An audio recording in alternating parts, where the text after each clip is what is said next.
Hello, this is me attempting to record the tile that I videoed on Instagram on, I think it was Wednesday, the 1st of April. I'm not a video editor. I'm finding this really quite amusing, and I hope that you'll stick with me while we have a go. I'm drawing in IX, which is a Zentangle original pattern. It involves, as you can see, a line with two triangles with some auras around. Draw a couple of auras around each of the two that you start off with, and then add another aura around the first one to create that wonderful Zentangle overlap. Apologies if you can hear the television in the background. I'm hoping that I'll get better at this video editing thing, and so the first one I'm doing is going to have everything wrong with it. And then you'll see how I improve, if I improve, over time. I wanted to add some nice music, but I can't work that out either just yet. I'll get round to it. We will get there. So from time to time, I've managed to get it to speed up a little bit. But at the moment that it's quite an erratic choice. So it's hovering there a little bit longer than it needs to.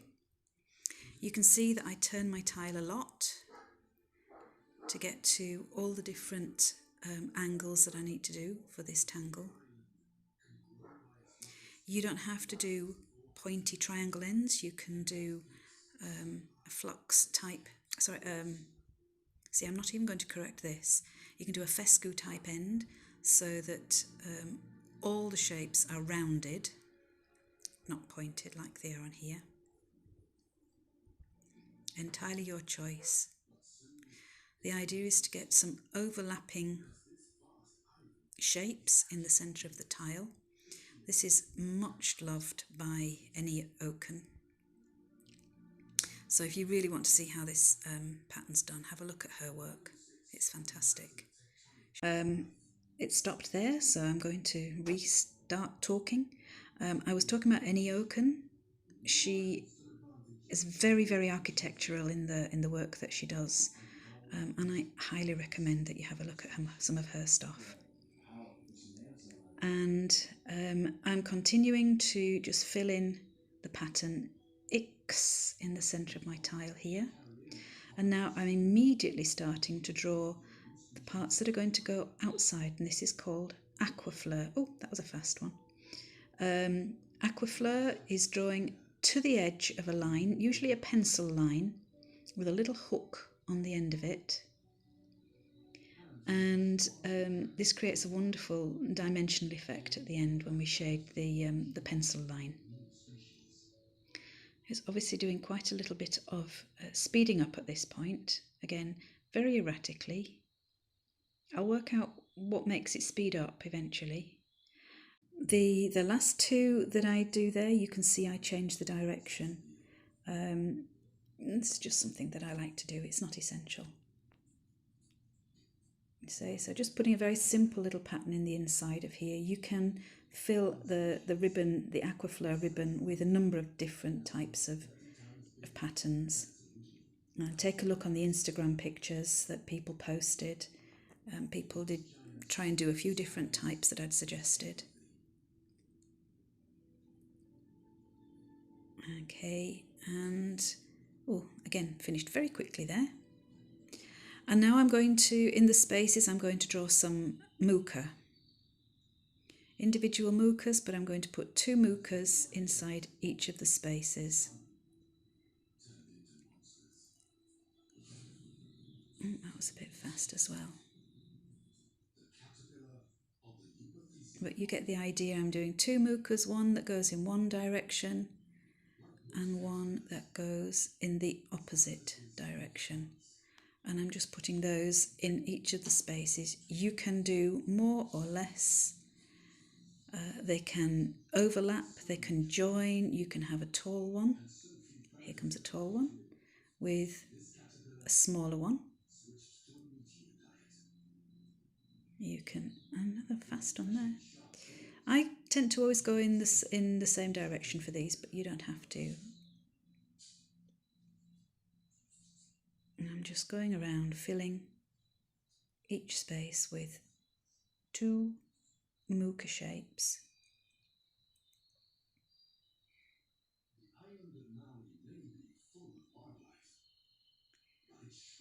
Okay. And then I'm just going to ink in and add some little circles into the space underneath both mookas. You can fill these spaces with little lines. I'm filling them with tipple. You don't have to put them if you don't want. But as you can see, I'm just going to go around and fill all of those in. And this is where I should really have used the editing to speed this up considerably. But I didn't. So we'll just watch me drawing little circles, very tiny little circles. I know in one of them I didn't draw the shape very well, but it doesn't matter, I just inked it in a little bit. Difficult to see, maybe it's that one. I hope you can see it a little better than I can. For me it's teeny, teeny, tiny. And I'm sitting at my kitchen table trying to explain what I'm doing.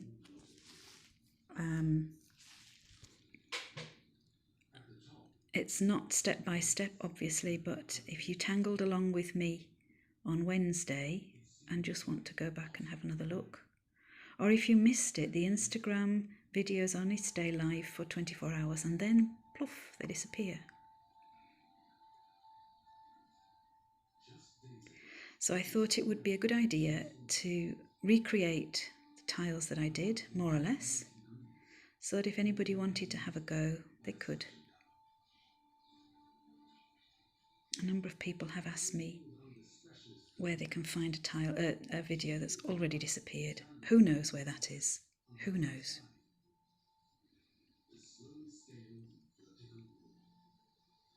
Oh, I can only get better at this, can't I? And then, I'm doing some more shading. Okay, I'm doing some more shading.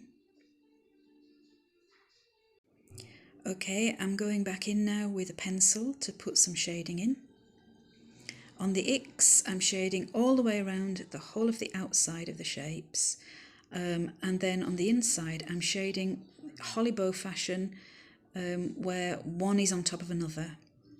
So the ones that have got, that I drew last, and seem to be right at the very bottom of the pile, will have more shading on them.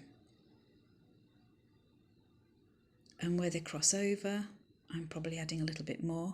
As I say, it's quite difficult for me to see what I'm doing here.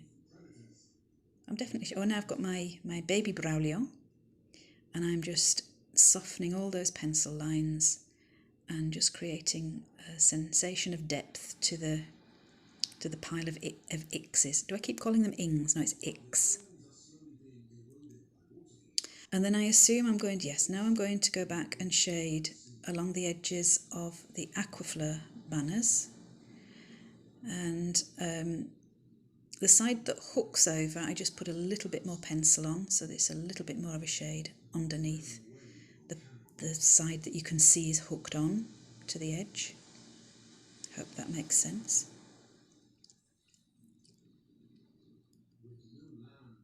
And again, I'm just putting the shade, if it's over the top of a mooka, fair enough, it's on top of the mooka. And then I'll just go back in and soften all of that.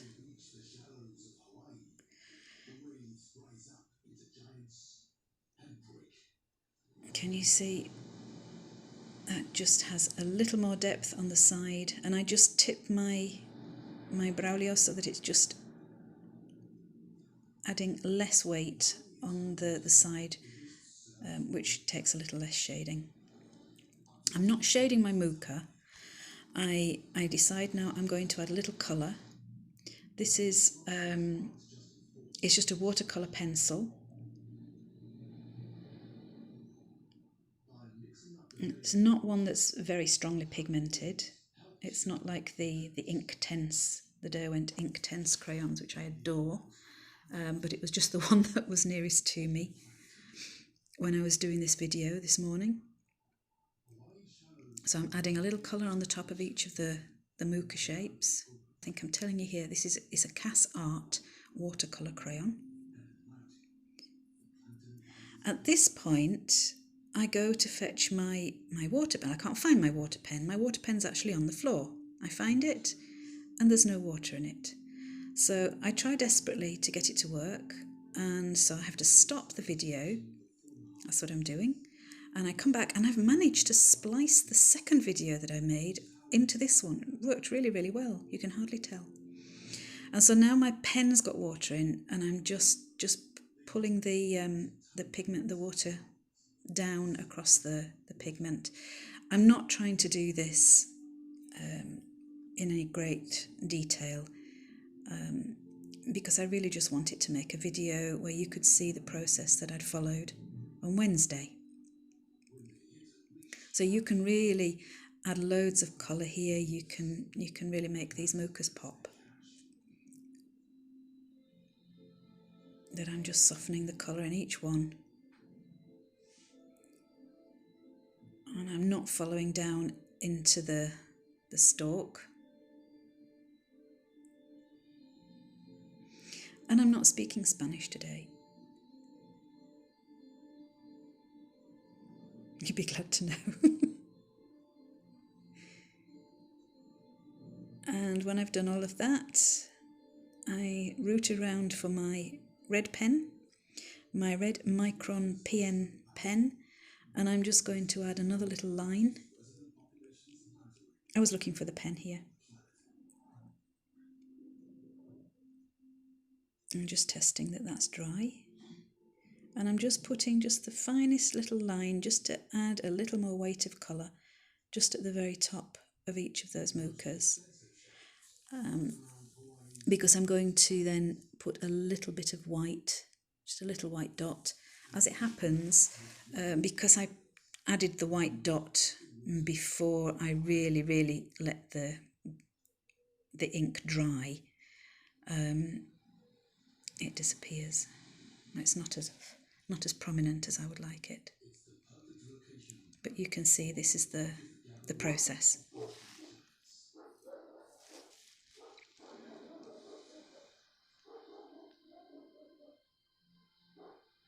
And before, usually, I didn't realise I did that.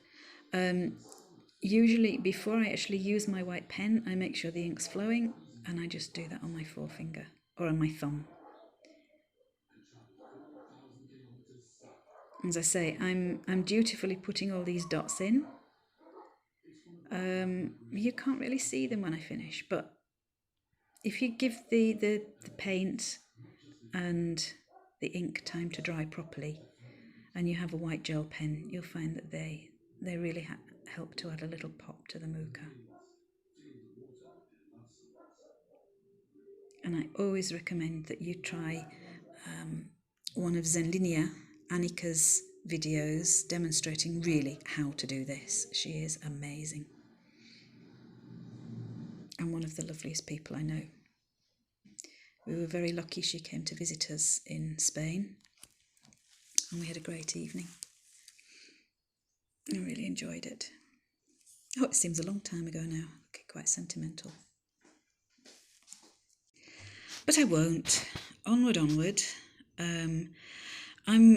I'm just incredibly grateful, that we live in a house in the country. We've got a garden, we've got space. I'm here with my husband and my daughter.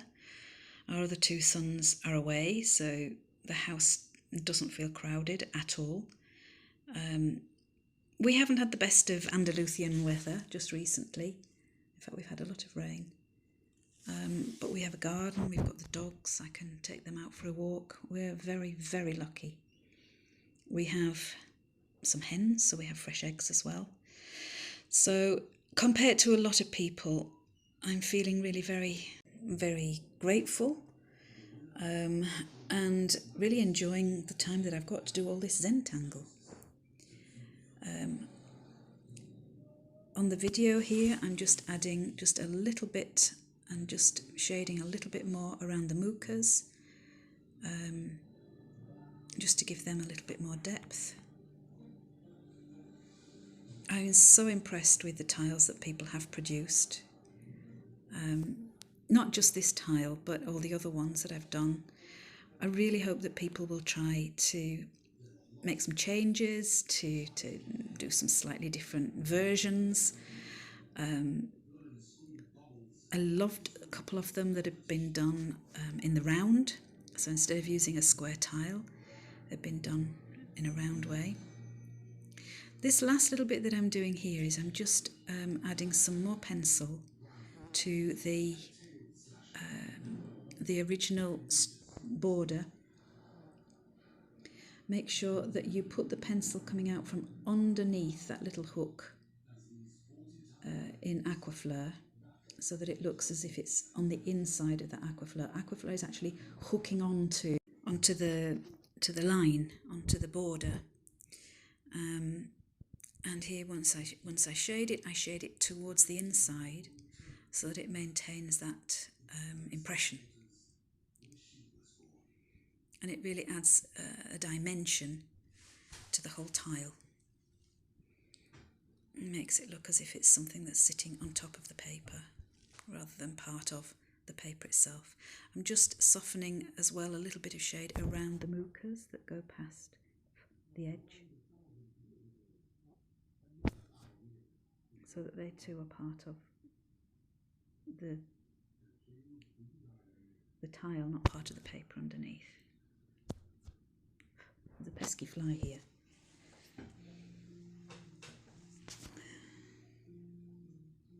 And I think that's just about finished.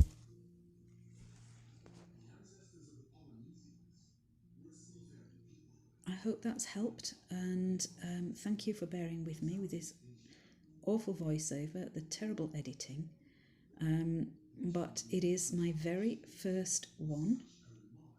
When I get better at it, I might even redo this one, but for now I'm going to leave it.